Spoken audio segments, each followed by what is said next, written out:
네, 책으로는 26쪽입니다. 26쪽인데, 네, 오늘은 어둠만 강의만 2시간 이렇게 해야 될 상황입니다. 그래서 진도를 쭉쭉 빼려고 생각하고 있으니까요.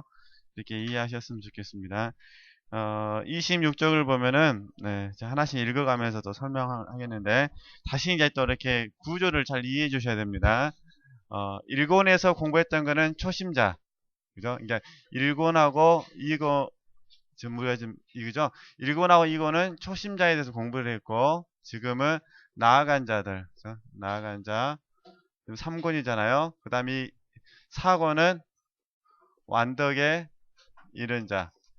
이렇게 해서 3권, 4권 이렇게 책의 구성이 아마 되어 있을 것입니다. 그래서 1, 2권 네, 그 구조를 아시고 오늘 어쨌든 계속 공부할 부분은 이 나아간 자들이란 부분들. 그러니까 이 나아간 자들이란 부분에서 큰 이제 그 애로점이 뭐냐면은 초심자보다는 많이 진보했는데, 그죠? 초심자보다 많이 진보했는데 완덕에 이른 자에 비해서는 진보한 게 아니니까 아주 그 애매한 부분이 있지 않습니까? 좀 병원으로 좀 설명한다면은 그 어떻게 설명해야 될까요? 인턴이라 부르는가요? 레지던트 부르는지 모르는데 그 여기는 교수님이 계신 자리고 여기는 인턴 선생님이 계신 자리고 그 다음에 여기가 레지던트인가요? 그러니까 레지던트 선생님들이 봤을 때 인턴들이 깝깝하고 교수님이 봤을 때 레지던트 넘어가죠. 깝깝하고 쉽게 이해하시면 이렇게 예. 이제 우리 교회 청년들이 이제 종합병원 이제 간호사라고 됐는데 그런 이야기를 하더라고요. 처음에 가서는 엄청 혼났는데 이제 어떻게 견디다 보니까 밑에 사람이 2명이 들어왔대요. 그래서 그 2명을 쳐다보고 있으니까 자기가 옛날 혼나던 모습 그대로 하고 있더라고. 그래서 이렇게 말씀을 드린 겁니다. 네, 그 의미들을. 네, 그러니까 어떻게 보면은 나아간 자들은 처신을 잘해야 됩니다. 잘못하면은 완덕이 이른 사람들에게 책망을 받고 교만하다고 책망을 받고 근데 또 나아간 자들 입장에서는 또 분명히 나아간 건 맞으니까 그래서 이 부분에 있어서 또 인턴분들을 보시면은 답답하기도 하고 뭐 이런 어떤 그 과정이 있는데 그걸 이해하시고 보셨으면 좋겠습니다. 26쪽. 그러므로 두 가지 부분이 함께 정화되기는 우리가 말하는 이 밤에서이니, 그죠? 이게 영혼과 육체가 함께 정화된다는 부분입니다. 감각은 첫째 밤의 개혁과 여기서 나오는 고요를 거쳐와야 했고, 그렇게 함으로써 감성이 영과 제법 일치되어서 정화와 고역을 더욱 힘차게 치렀던 것이다. 여기에 정화가 어찌나 대단하고 호된지 그만치 이를 취한 채비가 필요한 것이니 우선 낮은 부분의 취약성이 개변되지 않고 또 하나님과의 감미롭고 흔쾌한 사귐으로 당신의 힘을 얻지 못했으면 정화를 견뎌낼 힘도 염두도 내지 못했을 것이다. 결국 뭐 하나님께서 잘 준비하게 하셔서 지금 여기까지 왔다 그 부분입니다. 근데 3번 보면은 이 진보한 자들도 아직은 하나님께 대한 태도와 동작이 너무 뭐라는 거죠? 본성적이고 너무 저열하다는 거죠. 그러니까 다시 초심자에 비해서는 굉장히 많이 성장을 했는데 완덕이 이른 사람 입장에서 봤을 때는 아직도 가야 될 길이 많이 남았다. 그런 개념이라는 겁니다. 네, 그래서 좀 그 의미들만 이해하시면 되니까요. 네, 그다음 밑에서 2번째 줄 보면은 영의 순금이 닦여지거나 빛나지 못한 까닭이다. 그죠? 그러기에 아직도 어린이들처럼 하나님께 대한 지식을 가지고 어린이들처럼 하나님께 대한 말을 하고 어린이들처럼 하나님께 대해서 알고 느끼는 것이 성 바울이 말씀하신 바와 같으니 영혼과 하나님과의 합의는 안되게 도달하지 뭐라는 거죠. 못한 까닭이라는 거죠. 다시 정리를 하도록 하겠습니다. 그러니까 이 참 이 나아간 자들을 공부한다는 게 제가 우리가 전에도 말씀드렸듯이 진리 이 단계 초기 정도로 우리가 이해하면 좋겠다 제가 말씀을 드렸잖아요. 그러니까 진리 단계 초기니까 분명히 본능 단계나 윤리 단계에 대해서는 다 아는 거잖아요. 그죠? 그런데 아직은 진정한 면에서 생명이 무엇인지 경험을 못했으니까 이때 이 과정의 가운데 계신 분들의 가장 큰 여러 가지 단점이 있지만은 그 단점 중에 하나가 뭐냐면 진리에 대해서는 밝습니다. 진리에 대해서는 밝은데 생명에 대해서는 아직은 무지하다는 거죠. 이제 쉽게 말하면. 그러니까 진리에 대해서 밝고 생명에 무지하니까 진리에 대해서 밝다는 건 무슨 말이냐면 무엇이 옳은지 무엇이 그른지를 잘 볼 수 있다는 겁니다. 진리가 있어서. 그런데 문제는 생명이 무지하다는 것은 쉽게 말해서 관용이란 마음이 온유라는 마음이 아직은 겸손하다는 이 부분이 아직은 세모에 불과한 거죠. 그러니까는 말만 봤을 때는 그 사람이 옳은데 실제적으로는 그것 가지고는 더 하나님의 완더 하나님과 사랑의 하나됨이잖아요. 이 사랑의 하나됨의 자리까지 들어가기에는 아직 뭔가는 뭐하다는 거죠? 부족하다는 거죠. 제 의미를 아시겠죠? 그래서 하여튼 이런 부분들을 잘 한번 이해를 해 주셨으면 좋겠습니다. 그런 부분들 하는 거니까요. 나머지 부분들은 그냥 읽으셔도 아시는 부분이니까. 자, 다시 이제 본론으로 가서요. 저 하빌에 도단하는 날엔, 그러니까 완덕에 이르는 날엔 이 사람들은 마치 어른들처럼 영 안에서 위대한 일들을 하게 되는 것이니 다음에 말하겠거니와 그들의 능력과 행위는 인간적이기보다는 이미 신령적이 된 까닭이다. 이건 어떤 의미냐면은 이제 완덕에 이르게 되면 사랑의 하나됨이 됐잖아요. 그러니까 존재 자체가 생명 안에 있기 때문에 이 행위가 생명과 관계된 하나님께서 보실 때 살아있는 삶이 된다는 겁니다. 그죠? 그러니까 똑같은 말을 하는데 생명이 있는 사람이 말을 하게 되면은 하나님께서 그 말씀에 대해서 뭐 해준다는 거죠? 책임을 져준다는 거예요. 이런 의미라는 거죠. 그죠? 그런데 지금 여기서는 진리가 있으니까 똑같은 말을 하는데, 그러니까 진리 단계 촉이나 생명 단계 촉이나 말은 같아요. 말은 같은데, 이제 이 진리 단계 촉이니까 이 진리 단계에서의 말은 날카롭죠. 왜냐면은 옳고 그름이 명확하니까. 그러니까 날카로운데 뭐가 없다는 거죠. 관용과 온유 이런 부분이 부족하다는 거죠. 근데 여기서는 생명을 소유하고 있기 때문에 말은 하는데 그 말이 흘러가는 과정 가운데 주의 생명이 함께 무디어서 이렇게 함께 가는 거죠. 그러니까 상대방은 말보다 뭘 먼저 접하냐면 그분의 생명을 먼저 접하고 이 생명이 말의 권능에 대해서 능력이 나타나는 거죠. 여기서는 말을 먼저 받고 생명을 못 받으니까. 그러니까 말은 옳은데 내 편에서는 아프고 여기서는 일단은 관용과 온유라는 부분에서 받아들이고 그 다음에 말이 되니까 사랑으로 설득이 되고 예를 들어서 그러니까 저도 늘 이렇게 뭐 설교할 때나 강의할 때 제 자신에게 보면서 늘 저도 힘든 부분 중에 하나가 뭐냐면 이런 입장에서 설교할 때가 제가 제일 힘듭니다. 회중들에게 힘든 것이 아니라 저 자신에게 제일 힘들죠. 왜냐하면 말은 막 잘하고 하는데 속에서는 뭐가 없으니까요. 제일 중요한 이게 우리가 보통 말하는 그 사랑이 있잖아요. 사랑이 없는 말을 하면 저 스스로도 막 말 공허하다는 느끼죠. 그런데 이제 말 자체가 진리 안에서 하기 때문에 듣는 분들의 입장에서는 진리를 접하시는 거니까 만약에 이제 앉아 계신 분들이 이 초심자에 앉아 계신 분들이라면 진리로 양육을 하죠. 이게 문제는 안 돼요. 근데 만약에 이 앉아 계신 분들이 초심자가 아니라 누구시라면 완덕에 이른 자들이 앉아 있다면 이제 그분들은 말은 옳은데 가슴으로 와닿지 않기 때문에 교감이 형성되지 않게 되는 거죠. 다음에 지체들께서요 영적인 교제를 나누실 때 한번 이렇게 이런 부분들을 이해하시고 교제를 나누시면 아실 거예요. 그래서 내가 A라는 사람하고 교제를 나눌 때 어떤 날은 말은 옳은데 마음의 공허함을 느낄 수가 있고 또 어떤 날은 내가 마음이 막 뜨거움 가운데 말을 하면서 이게 잘 되어지는 부분도 경험하실 수도 있고 이게 말은 다 옳죠. 그래서 중요한 거는 우리 편에서 바라봤을 때 더 진보한다는 차원에서 바라봤을 때는 말도 중요한데 그 이후 더 중요한 거는 이 생명의 문제다. 그래서 이걸 하기 위해서 우리가 끊임없이 계속해서 말을 하는 겁니다.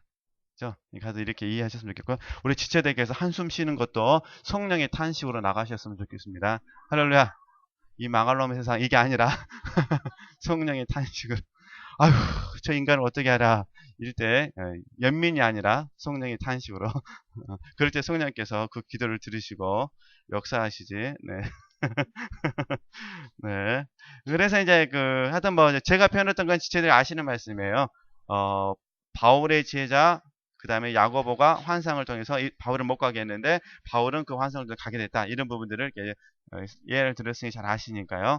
그 다음에 좀 내려와서요. 밑에서 한 네 번째 줄 보면은 하나님께서는 묵은 인간을 옛사람이잖아요.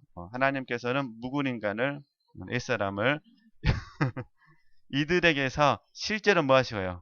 벗기시고자 아울러 사도가 말씀한 대로 새 인간, 그죠? 새로운 피조물, 그죠? 즉 새로운 감각을 가지고 하나님께 창조된 인간을 만드시고자 그 새로운 감각을 우리식으로 표현하면 영의 기능이지 않겠습니까? 영의 감각이니까 이들의 능력과 애착과 감성을, 그러니까 묵은 인간, 일사람의 능력과 애착과 감성을 모두 다 뭐해낸 거죠? 벗겨버리신다는 거죠. 벗겨버리고 그 다음에 그 결과 어떻게 되냐면 지성을 어떻게 한다는 거죠. 어둡게 만드시고, 그러니까 똑똑했던 사람들이 하나도 안 똑똑하게 된다는 겁니다. 이 과정을 경험하게 되면은 의지가 뭐하는 의지가 메말라지고, 그러니까 하고 싶은 마음이 없어진다 그 말이에요. 예? 기억은 텅 비게 되고, 그러죠? 멍해지게 되면서, 그 다음에 애착은 극도의 불안과 고민거리로 돌리시어서 그 전에 영적 보배들에서 느끼던 맛과 감각을 다 뭐 해주시는 거죠?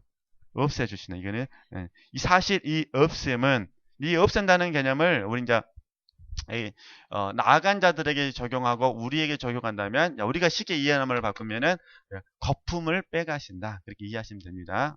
우리가 뭔가 될 것 같은 그 육신의 어떤 그런 거품들을 하나님이 다 빼서 가신다. 그래서 이 없앰은 사랑의 합일이라는 영의 영스러운 신령한 그 말입니다. 실상이 영 안에 도입되기 위하여 요구되는 원칙의 하나인 것이다. 이게 원칙이 되는 거죠.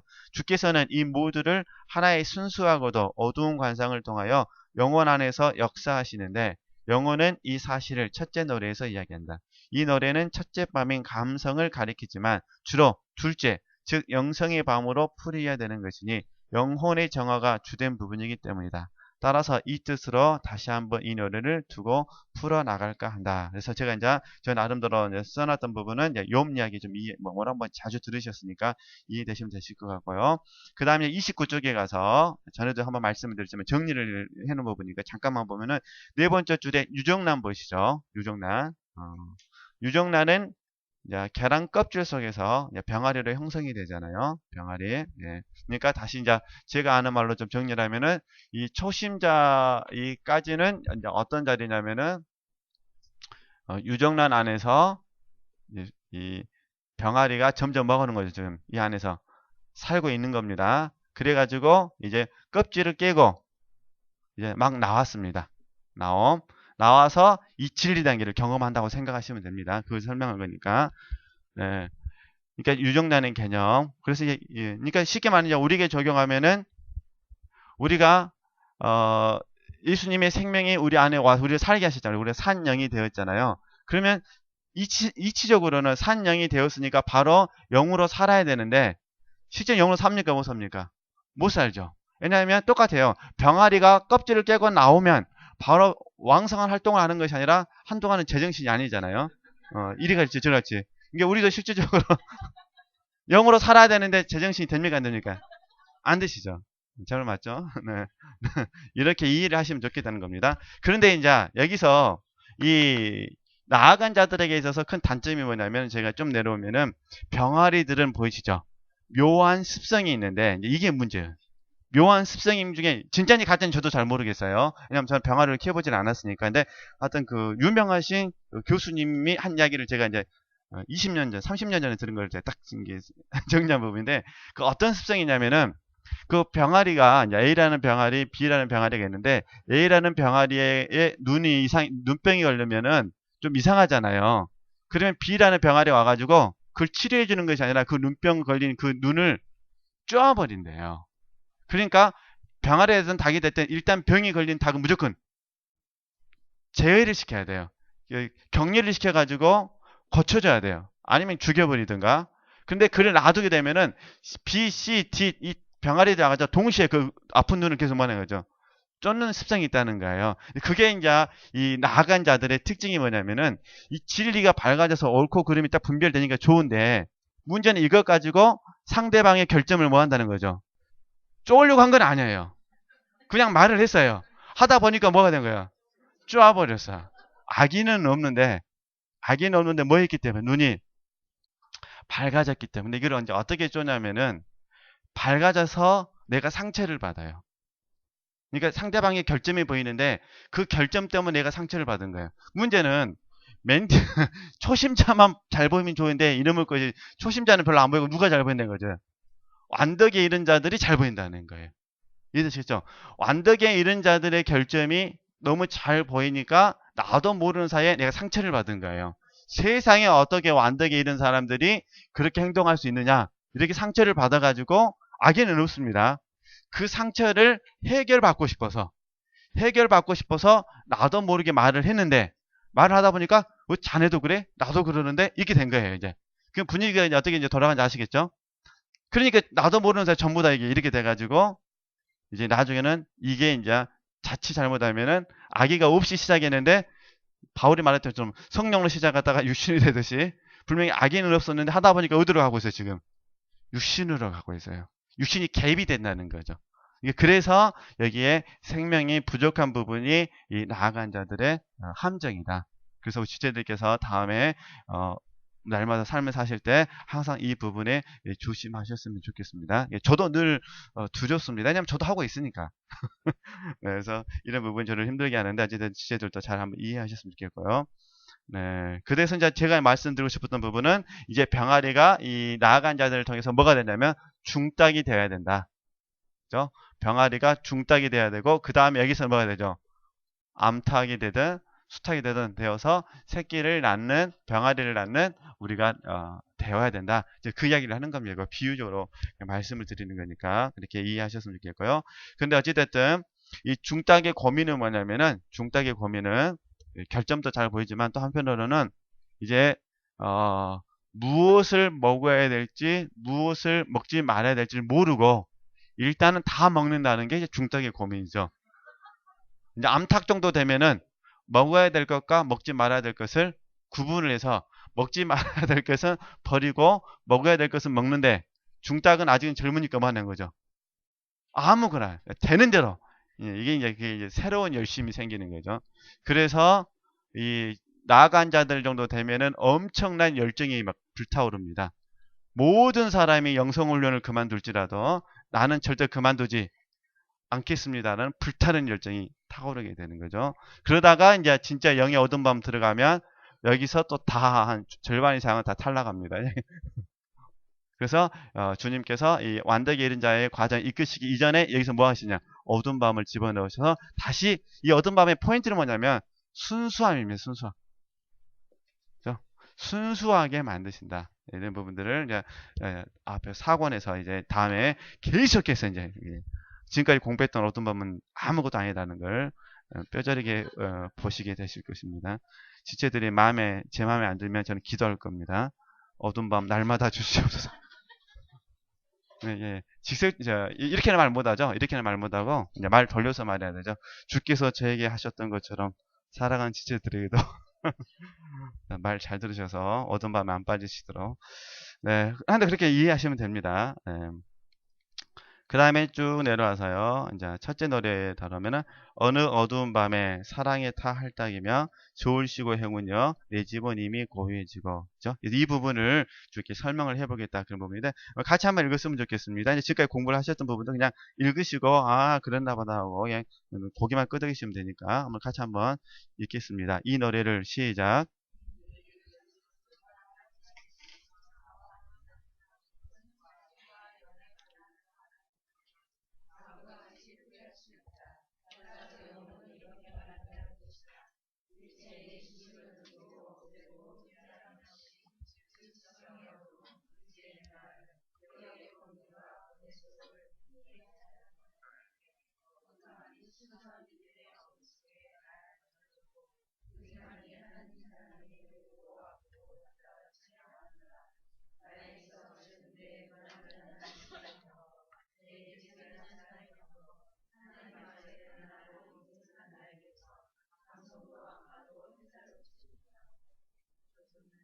네, 계속 있습니다.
네, 의미를 이해하시겠죠? 그러니까 우리가 이제 바울 이야기 잠깐만 하면은 바울이 그러잖아요. 옛사람을 벗어버리고 이렇게 심령이 새롭게 되어 이제 의와 진리에 거룩한 의미를 새 사람을 입으라고 말씀하시잖아요. 근데 그게 이 말씀이 이런 성장 과정 없이 그냥만 잘 되어질 수 있다면 참 좋겠습니다. 근데 저희들은 그냥 이런 성장 과정을 배워가면서 궁극적으로 나중에 어떻게 되냐면은 생각만 해도 이렇게 전환이 돼버리는 그 자리까지 가기 위해서 훈련하는 겁니다. 지금은 옛사람을 벗어버린다는 것이 무엇인지, 그 다음에 심령으로 새롭게 된다는 것이 무엇인지, 새 사람으로 덧입는다는 것이 무엇인지를 계속해서 공부를 하고 계시는 거잖아요. 그러다가 지금 바울은 그 모든 과정을 겪은 다음에 편지로 쓴 거예요.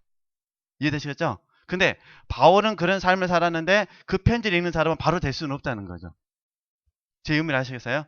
똑같잖아요. 예를 들어서 우리 인생에서, 그래서 저도 이제 지도 교수님 계시는데, 지도 교수님이 저한테 오셔가지고, 몇 마디 지혜를 들려주셨어요.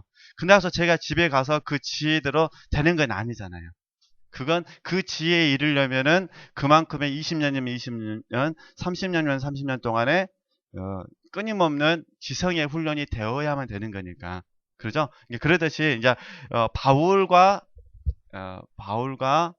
그때 당시에 성도들의 큰 차이점 뭐냐면 바울은 실제 속에서 이야기하고 성도는 어떤 진리 안에서 지금 학습하고 이 차이점이라는 겁니다. 제가 제 개인적인 생각에는 그러니까 우리는 어떻게 되냐면은 계속해서 우리가 학습된 걸 가지고 실제되기 위해서 이런 반복된 성장의 과정을 되풀이해서 평생 공부를 해야 됩니다. 훈련을 영역으로 바꾸면은 본능 단계, 윤리 단계, 진리 단계, 생명 단계. 그죠? 그래서 이런 부분들을 반복해서 훈련하면서 나중에는 자연스럽게 생각만 해도 일사람은 벗어지고, 그죠? 생각을 통해서 마음은 새로워지고, 생각을 통해서 새 사람을 우리가 덧입게 되고, 이 삶을 자연스럽게 사는 것을 저희들이 이기는 생명이라 그러죠. 그래서 오치만녀는 이 이기는 생명을 모국어로 하는 것 같이 해야 된다. 이렇게 말하거든요. 그러니까 이 과정에 우리가 목표를 두고 지금 다시 세부적으로 이렇게 느끼는 겁니다. 지금 공부를 하고 있는 겁니다. 그래서 어렵게 생각하지 마시고요. 그럼 여기서 이제 다시 이제 물론 본문하고 상관없는데 우리가 완덕에 이른다는 개념을 우리 이렇게 생각하셨으면 좋겠어요. 나아간 자들, 이 나아간 자들이 교사라면, 선생님이라면, 그죠? 선생님이라면 완덕에 이른 자는 부모가 된다. 이렇게 좀 이해를 해 주셨으면 좋겠습니다. 우리 지체자께서 다음에 이제 A라는 멘토를 섬기실 때 교사 입장에서 섬길 수도 있고 누구 입장에서 섬길 수도 있겠습니까? 부모 입장에서 섬길 수도 있겠죠. 그러잖아요. 그러면 우리가 교사 이건 그냥 일반적으로 그런 겁니다. 교사도 A라는 멘티에게 진리를 가르치지만 부모는 당연히 A라는 사람에게 멘티에게 진리를 가르치지만 부모의 그 양육하고 싶어하는, 그죠? 요즘 담임 목사님 자주 이야기하시는 해산하는 수고잖아요. 이게 이런 차이점이 있는 것 같아요. 이게 교사는 잘만 가르치면 되는데 부모는 뭐 해야 되는 거예요? 해산하는 수고를 해야 되는 거잖아요. 그래서 이런 부분에 있어서 나아간 자들의 특징은 어떻게 보면은 교사와 같고 완덕이 이른 자의 특징은 뭐 같다는 거죠? 해산하는 수고 같다는 거죠. 이런 부모의 마음과 같다는 겁니다. 저는 그래서 다음에 이경 목사님께서 하신 부분이지만은 탕자 이야기 보면 탕자가 나오고 그 다음에 큰 아들이 나오잖아요. 그죠? 탕자와 큰 아들의 가장 큰 여러 가지 잘못이 있지만은 가장 큰 잘못은 둘 다 아버지의 마음을 헤아리지 못했다는 겁니다. 탕자는 아버지의 마음을 헤아리지 못해서 나갔고 큰 아들은 아버지 함께 있으면서 아버지의 마음을 헤아리지 못했다는 거죠. 그러니까 탕자 같은 경우에는 아버지의 마음을 헤아리지 못해서 나갔으니까 이걸 우리 굳이 자기 사랑이라고 표현할 수 있고, 큰 아들은 나가지는 못했는데 아버지의 마음을 헤아리지 못했어요. 이런 경우는 자기 의라고 말할 수도 있다는 거죠. 그러잖아요. 그러니까 결국은 집 나간, 자기 사랑 때문에 집 나간 탕자도 문제지만은 자기 의 때문에 아버지를 섬기고 있는 것도 문제가 되는 거죠. 그러니까 실질적으로 교회에서 많은 갈등은 뭐냐면 자기 사랑과 자기 의입니다. 이게 이제 묵은 인간의 특징이잖아요. 일사람. 그러니까 하나님께서 초심자들에게도 자기 사랑과 자기 의를 십자가에 못 박게 하시는 것이고, 나아간 자들에게도 자기 사랑과 자기 의를 못 박게 하시는 것이고, 완득이 있는 사람에게도 자기 사랑과 자기 의를 어떻게 하는죠? 못 박게 하시는 거죠. 그래야 우리가 뭐 해줄 수 있냐? 우리가 진정한 면에서 그리스도의 심장을 가진 부모로 양육받을 수 있기 때문에 그렇다는 것입니다. 그러나 이제 뭐 훈련의 개념에서 보면은 얼마나 힘들겠습니까? 그렇지만 이거 우리가는 이제 소명을 알고 이 자리에 오셨으니까 소명 감속에서 잘 감당해 주셨으면 하는 바람으로 제가 말씀을 드렸고요. 그 다음에 이제 31페이지에서 제가 설명했던 건 뭐냐면은 이게 관상의 개념입니다. 한번 그냥 읽어보시면은 워낙 그동안 많이 들으셨으니까 그냥 읽어보시면 하셔서 다 이해되실 것 같고요. 32쪽에 가서요. 좀만 더 설명하면은 여섯 번째 줄 보면은 93페이지 세 번째 줄에는 그냥 이렇게 책만 보시면 됩니다. 나의 지성은 재계로부터 나와 인간적이고 본성적인 것이 하나님스러운 것으로 바뀌었단 말이니 이 문장을 좀 설명을 해보면 이런 의미라는 겁니다. 나의 지성은 처음에는 내 것이었는데 그러다가 나중에는 내 것이 아니라 누구 것으로 바뀐다는 거죠. 하나님의 것으로 바뀌어서 내 생각 속에 있는 것이 결국 누구 게 되는 거죠. 하나님의 것이 된다는 겁니다. 자, 그러면 이렇게 이해하시면 좋겠습니다. 우리가 생각과 마음에 뭐 하나로 보면 그냥 마음이라고 설명한다면 옛사람의 이게 마음도 그러잖아요. 옛사람의 것이 있습니다. 마음이. 이거 이제 육신적 가치관이라고 부르는데 육신적 가치관. 옛사람의 마음이 있는데 이 어둠 밤을 통하여 옛사람의 이 가치관이 점점 허물어지고 그 자리에 하나님의 가치관이 들어온다는 거예요. 여기까지는 나아간 자들도 다 해요.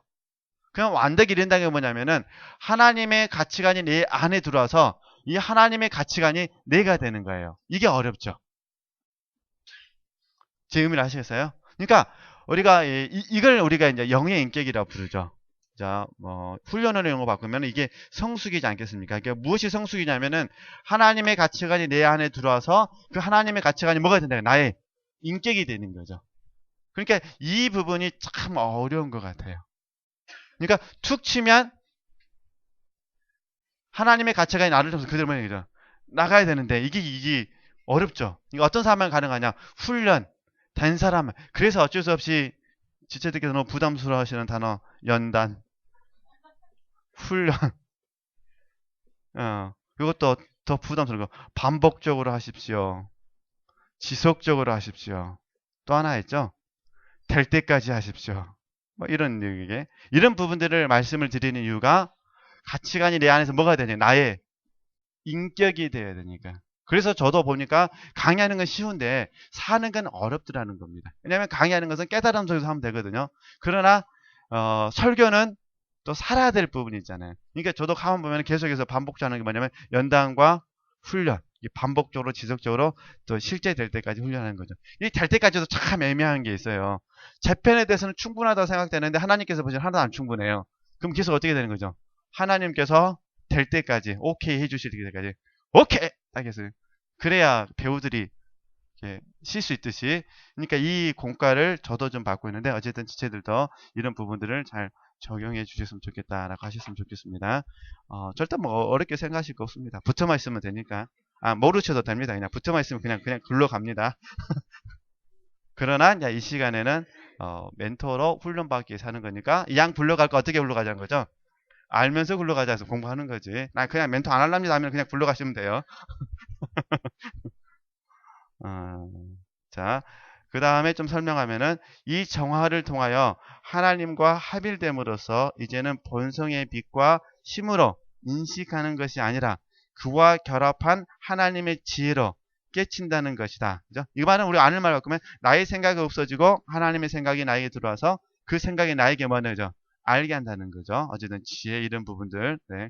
또 마찬가지입니다. 의지도. 또한 나의 의지 역시 제게로부터 나와서 하나님의 뜻과 하나가 되는 것이니 하나님의 사랑과 하나가 된 마음이라 다시는 번성의 힘을 가지고 사랑을 낳게 아니하고 도리어 성령의 힘과 맑음으로써 하므로 의지는 하나님을 두고 인간적으로 움직이지 않고 마찬가지로 기억 또한 영광의 영원한 상으로 변한 것이다. 마찬가지로 하나님께서 원하시면 나도 원하게 된다. 그 말입니다.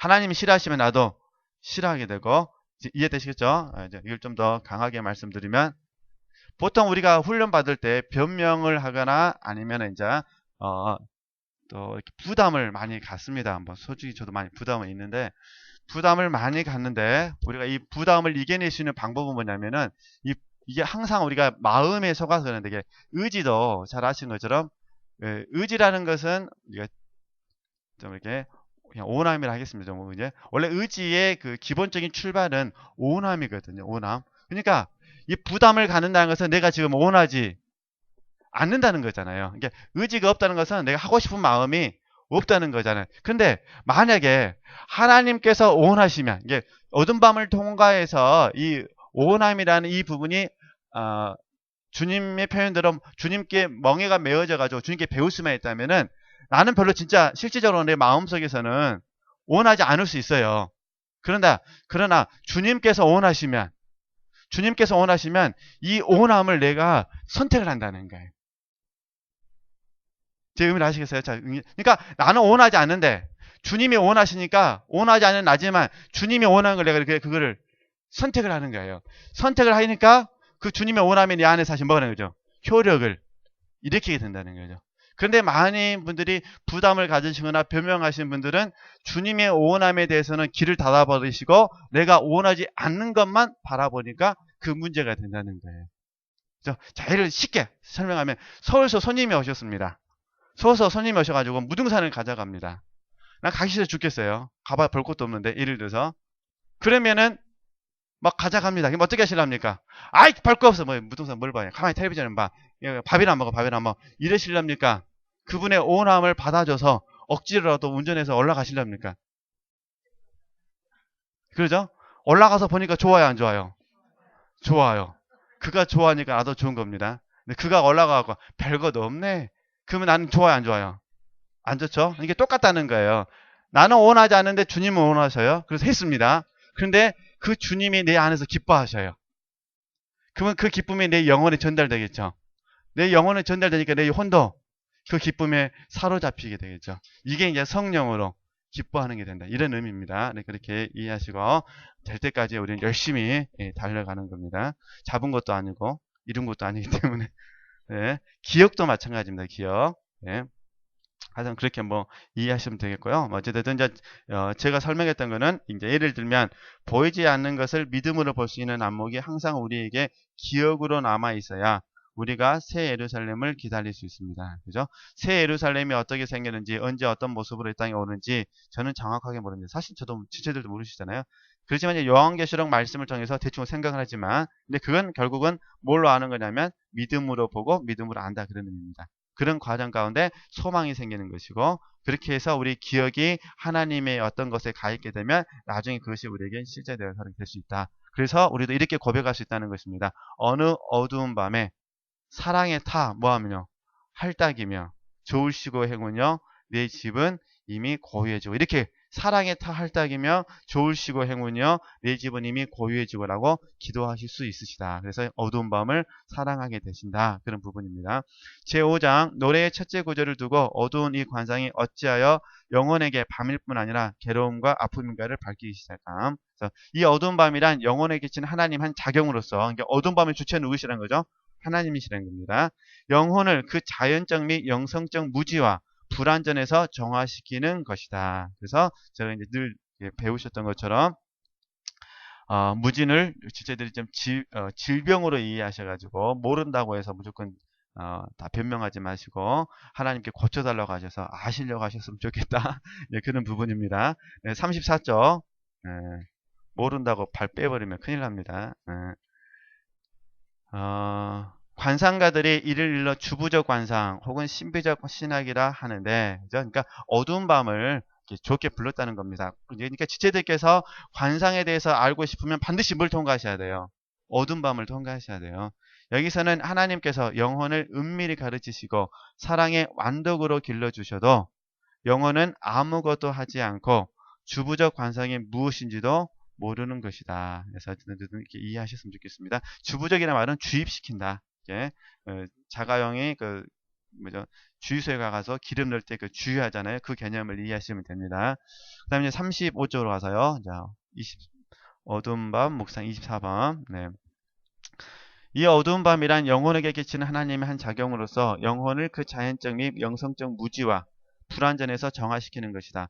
관상가들이 이를 일러 주부적 관상 혹은 신비적 신학이라 하는데, 여기서는 하나님께서 영혼을 은밀히 가르치시고 사랑의 완독으로 길러주셔도 영혼은 아무것도 하지 않고 주부적 관상이 무엇인지도 모르는 것이다. 이런 관상은 곧 사랑겨운 하나님의 지혜인 것. 이게 하나님의 지혜라는 겁니다. 하나님께서는 영혼 안에서 주요한 결과를 내시는 것이니 당신과의 사랑의 합의를 위하여, 이게 목적이죠. 어둠 밤의 목적입니다. 당신과의 사랑의 합의를 위하여 영혼을 씻으며 빛내며 준비해 주시기 때문이다. 이 사랑겨운 지혜가 바로 하늘에서는 지복의 영들을 비추면서 정화시키고, 그렇죠? 천사들에게 그렇게 하신다는 거예요. 이 땅에서는 누구에게 하고요? 영혼을 비추며 정화시킨다. 근데 이제 앞으로 우리의 관심은 뭐 돼야 되냐면은 이 사랑의 합일이 얼마만큼 되었냐가 적용점에서 봤을 때 우리의 관심이 돼야 되는 거죠. How much입니다. 지금이 절대 만족하시면 안 됩니다. 지금은 자칫 잘못하면 체험한 것에 불과할 수 있습니다. 그죠? 한번 우리가 체험함으로 끝나버리면 안 되잖아요. 이 체험이 반복된 훈련을 통해서, 연단을 통해서 이제 체험이 뭐가 돼야 됐습니까? 삶으로 가야 되지 않겠습니까? 그러니까 이 삶으로 간다는 것은 결국은 우리가 아시는 것처럼 십자가를 지는 거죠. 십자가를 지는 삶. 그러니까 십자가가 다가올 때마다 우리는 하나님과 사랑의 하나됨이 더 무엇인지 알 수 있습니다. 이걸 이해될 때 이제 빌립보서죠. 빌립보서에서 말하는 바울이 그의 죽으심과 부활의 권능을 알려하여, 그걸 좀 이해할 수 있습니다. 그걸 좀 이렇게 깊게 이해하시면 좋겠고요. 그럼 여기서 이제 좀 내려오면은, 그러나 한 가지 의문이 있다. 즉 여태까지 영혼을 비춘다, 무지에서 정화시킨다던 그 하나님의 빛을 어찌하여 여기서는 어두운 밤이라 일컫는가? 그 이유를 한번 생각해 보겠다는 거죠. 왜 하나님은 빛이신데, 그 빛 대신 하나님이 빛을 비춰주신데 왜 그것을 굳이 어두운 밤이라는 단어를 써서 설명하느냐? 그래서 두 가지 이유가 있다는 것입니다. 그 첫 번째가 이 하나님의 지혜가 영혼에게 밤과 어둠일 뿐 아니라 괴로움과 아픔이라고 할 수 있다. 즉, 그 첫째는 하나님의 지혜가 아득히 높아 영혼의 역량을 초월하기에 뭐라는 거죠? 어둠에. 그래서 무지라는 단어를 쓴 거예요. 우리의 이성으로는 하나님을 이해할 수 없다는 거죠. 그래서 이걸 대표적으로 알려주는 게 우리가 성경에서 보면은 욥을 우리가 많이 이제 예화를 드는 이유가 여기 있습니다. 욥입니다. 욥. 그리고 시편 73편도 마찬가지고 77편도 마찬가지입니다. 그죠? 그리고 더 우리가 굉장히 이해하기 어려운 말씀 중에 하나가 뭐냐면은 시편 3편이나 4편입니다. 어떻게 다윗 왕이 자기 아들 압살롬의 반역으로 말미암아 광야로 쫓겨갔을 때 거기서 어떻게 다시 평강을 가질 수가 있었을까? 그렇잖아요. 그건 뭐냐면은 뭐 여러 가지가 있지만은 그걸 이제 하여튼 다시 정리를 하면은 이게 우리 이제 이성, 그죠? 이성, 또는 뭐 마음, 그죠? 뭐 우리가 의지, 우리 육신을 이렇게 설명하자는 생각이고, 쉽게 말해서 뭐냐면은 하나님은 이성과 마음과 의지로는 하나님을 이해할 수 없다는 겁니다. 그래서 무지라는 거예요. 그럼 어떻게 하나님을 이해할 수 있느냐? 오직 하나님만이 이성과 마음과 의지를 통해서 당신을 뭐 해주셔야만, 계시해 주셔야만 우리가 하나님을 이해할 수 있다. 이것을 설명하기 위해서 어두운 밤이라는 단어를 썼다는 겁니다. 생각해 보세요. 하나님께서 이성과 마음과 의지를 통해서 계시해 주시면 밝잖아요. 밝음이 있는데 계시해 주기 전까지는 이성과 마음과 의지가 어두워지는 거예요. 쉽게 말해서 하나님을 알 수 없는 거. 그래서 무지를 어두운 밤이라 부른다는 겁니다. 그죠? 생각해 보세요. 그러니까 결국 계시는 우리가 돈 주고 살 수 있습니까? 없습니까? 없습니다. 그죠? 그래서 우리가 계시가 주어질 때 하나님께 감사하는 겁니다. 왜냐하면 이 자체가 하나님의 은혜이기 때문에. 그죠?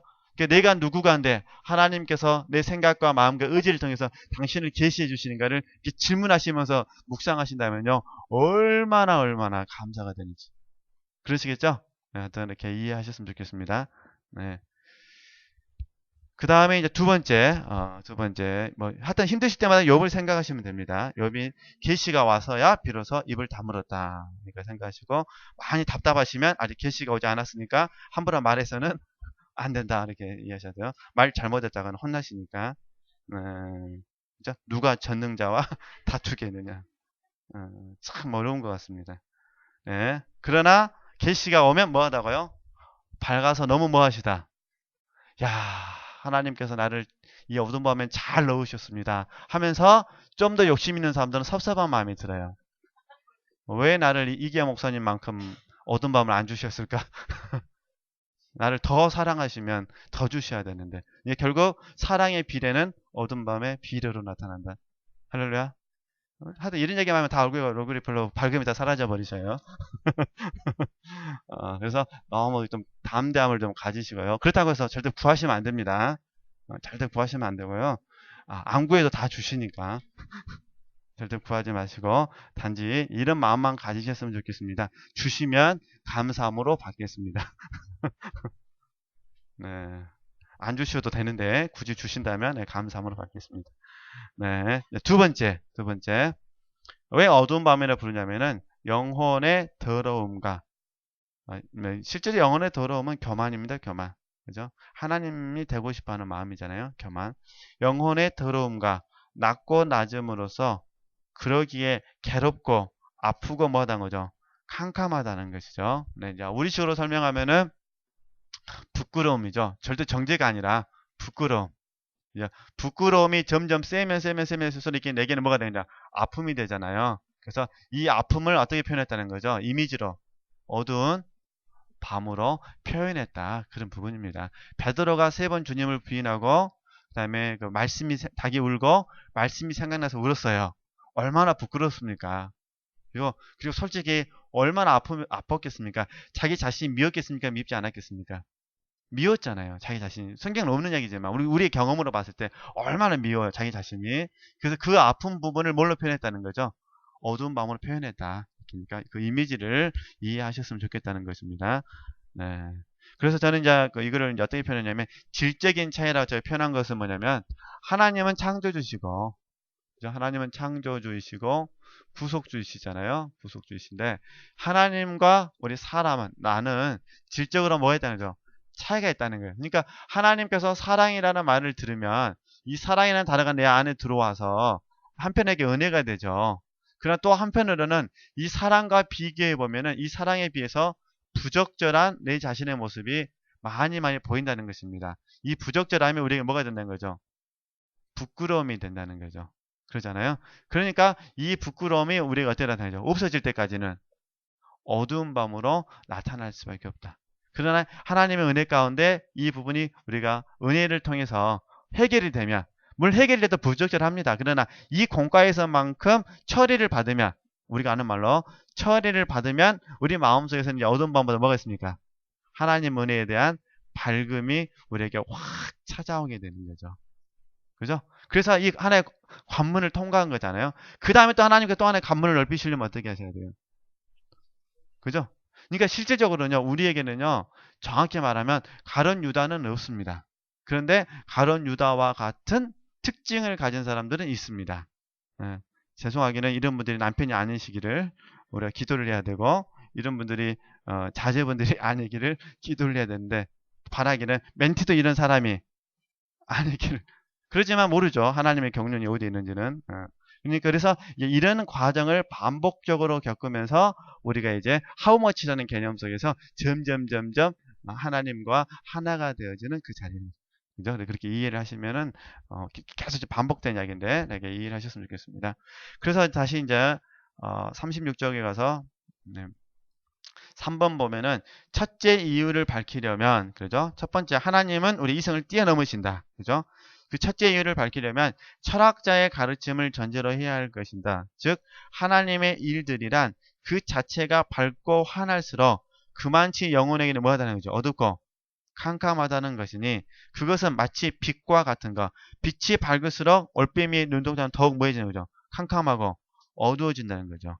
관상의 하늘스러운 빛이 아직 다 밝지 못한 영혼 안에 쏘아들 적에도 영의 어두움을 이바지하는 것이니 그 빛이 인간 지성의 힘을 초월할 뿐 아니라 흐리고 어둡게 만드는 까닭이다. 그죠? 이걸 이제 성령 하나님께 적용하면은 성령은 말할 수 없는 탄식으로 하는 거죠. 기도하시죠. 그냥 우리가 어떻게 해야 될지 모르니까 성령 하나님께 말할 수 없는 탄식을 하시잖아요. 우리 이렇게 질문할 수도 있잖아요. 아니 난 알아먹는데요 하나님. 말씀해 주시지 굳이 당신께서 말할 수 없는 탄식으로 기도하십니까? 근데 하나님 말씀하셨어요. 내가 못 알아. 못 알아먹고 못 깨달으니까 성령께서 말할 수 없는. 생각해보세요. 저 여러분이 잘 살면 뭐로 탄식하면 삽니까? 아주 쉽게 부모님들이 집에서 음식을 요리를 만드신데 남편을 생각하면 요리를 합니다. 너무너무 남편이 사랑해요. 탄식이 나옵니까 안 나옵니까? 안 나오죠. 이제 남편이 하도 속썩여요. 속썩이 남편이 해서 음식을 만들 때마다 탄식이 나옵니까 안 나옵니까? 나오죠. 이때 이제 고등어 써실 때 조심해야 돼요. 열받아서 그냥 확 쳐버리면 고등어가 네, 특별히 조심하셔야 됩니다. 그래서 어느 분이 그 이야기를 하시더라고요. 나이가 들면 들수록 우리 남성들이 여성을 이길 수가 없대요. 절대적인 이유가 주방에서 보면 안 돼요. 여성들은 칼을 가지고 식칼을 갖고 날마다 고등어를 쓸면서 힘을 키우는데 이 힘을 키워가면서 쓰는데 우리 남성들은 고작에서 젓가락만 들고 평생을 어떻게 여성의 그 영명함을 이길 수가 있겠느냐. 제 말이 아닙니다. 뭐 제가 어떻게 그걸 깨닫겠습니까? 유명하신 분이 그러시더라고요. 몇 가지 더 있었는데 잊어버렸어요. 나머지 또 하나 재미있는 그 이야기 하시더라고요. 또 하나 이길 수 없는 이유가 그거래요. 남자는 흙으로 만들었고 여자는 재료 자체가 다르대요. 흙에서 만들었을 때 뭔 힘이 있냐는 거예요. 여자는 뭘로 만들대? 이 고단백질. 그래서 결국에 가서는 여성이 다 이긴다. 그 이야기를 아주 재밌게 하시던데. 네. 제가 그 말 듣고 나서요. 곰곰이 생각해보니까 맞는 것 같아요. 네, 이렇게 이해하셨으면 좋겠고요. 그 다음에 이제 이 부분이 이제 좀 어려운 부분인데 좀 잠깐 볼까요? 일단 읽고 간단하게 설명하고 첫 번째 시간 쉬도록 하겠습니다. 그죠? 네, 그 30쪽 보면은 이런 이유 때문에 성 디오니시우스 보이시죠? 이게 이제 신비신학이라는 책에서 쓰신 분인데 이분이 이 부정신학을 말합니다. 이 어두운 밤의 개념의 출발은 아닌데 그러니까 보통 일반적으로 대가로 보니까 그 다음에 다른 신비학자들이 주부적 관상을 일러 어둠의 빛살이라 하는데 이는 빛과 정화를 받지 못한 영혼을 두고 하는 말로서 그가 지니는 자연적 지성의 힘이 초자연의 큰 힘을 감당치 못하기 때문이다. 그래서 어쨌든 이건 이제 제 적용점에서 제가 쉽게 제가 가른여도 이렇게 다 말씀드렸기 때문에 이해하셨으면 좋겠고요. 그러니까 왜 그렇게 설명하셨다는 의미만 이해하시면 됩니다. 그래서 어두운 밤이라의 이미지가 우리에게 부정적으로 다가오지 않고 긍정적으로 다가왔으면 좋겠다 하는 부분이고요. 잠깐 쉬었다가 계속해서 제가 강의하도록 하겠습니다.